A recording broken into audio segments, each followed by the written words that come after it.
Today's video is from TFP Student Action. It's titled, "This Mom Debunks Gender Theory in 3 Minutes."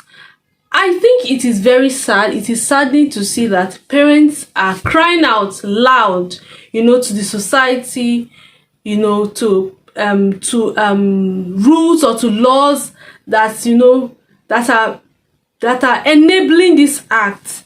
It is not news that a lot of schools now are introducing gay and child pornography into kids' educational curriculum. It is no news too that children are not being taught what they are supposed to be taught. Mathematics and English, they are now, as sciences, they're now being taught on who they are, gay and all, and drag queens and all of those things. It is so sad that in some countries, parents do not have a right over their child. Yeah, in some countries like that, it is so sad, or some states.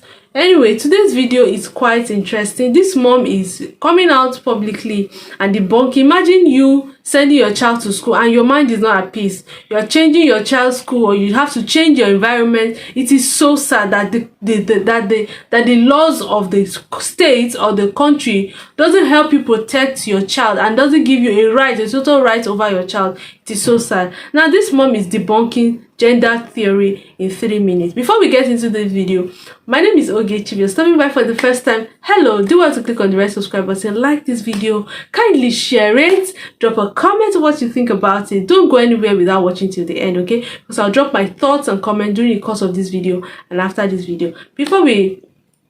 Let's just get straight into it. Let's not waste any time. Our next speaker is Margaret Hamilton, followed by John Amanchukwu. Hello, I'm here to speak on behalf of our younger children and their academics. This book, It Feels Good to Be Yourself, which has an oxymoronic title based on its content, can be found in 26 elementary schools. It is geared towards K2, and as Macmillan Publisher says, it basically is geared toward ages 4 through 8. It introduces 4 different characters with different gender identities. It makes it seem as if gender is an imaginary concept that can be changed on a whim, when the truth is gender is factual. You're either a boy or a girl. And gender identity, what you see yourself as, that's imaginary. Well, let me read you a couple of things. First character is Ruthie.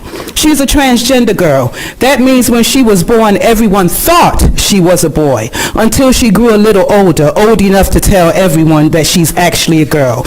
Then there's her brother Xavier. Xavier is a cisgender boy. Which 4 through 8-year-old knows what cisgender means?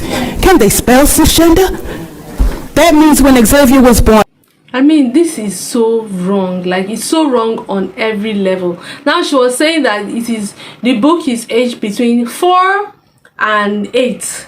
This is so wrong. Kids are supposed to be learning colors, learning words, learning how to speak, learning how to write, learning some sciences, learning acids, base, and salts, learning basic children things, and you're teaching them transgender. It's okay to. I mean, it is so confusing. I mean, it is way beyond what they can comprehend.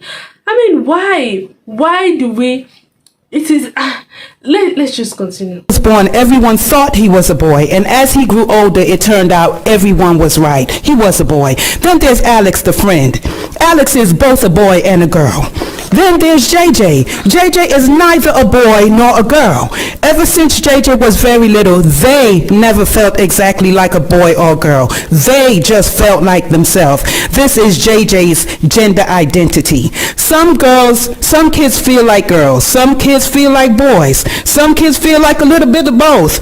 Part boy, part girl. Reminds me of that old commercial. Sometimes you feel like a nut, sometimes you don't. Is that okay?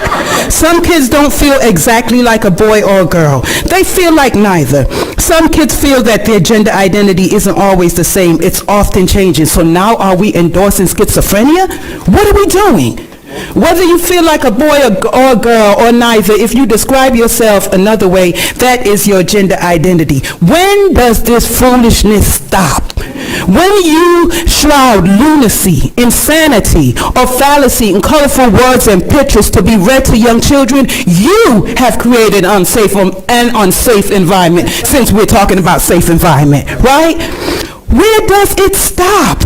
At this tender age, our children should be learning their ABCs and 1, 2, 3s. Who authorized this? Who told you that you are God? Who gave you permission to tell our children who they are and who they're supposed to be?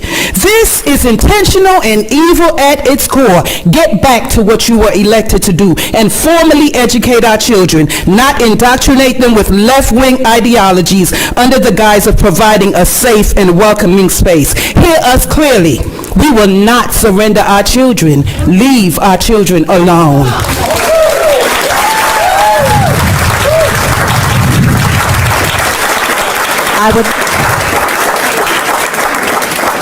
This is evil. This is evil, and it is intentional, and it is purposely put into the children's, educational curriculum. This is pure evil, and I think I honestly do not know. Oh my gosh, this is so sad that that we have to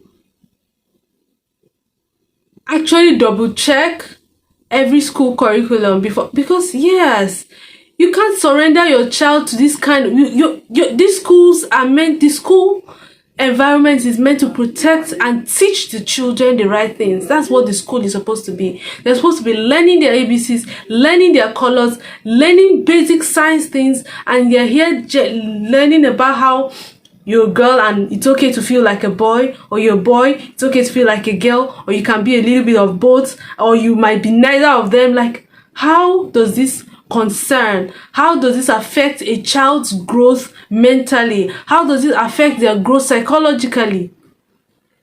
This madness has to stop. This madness has to stop.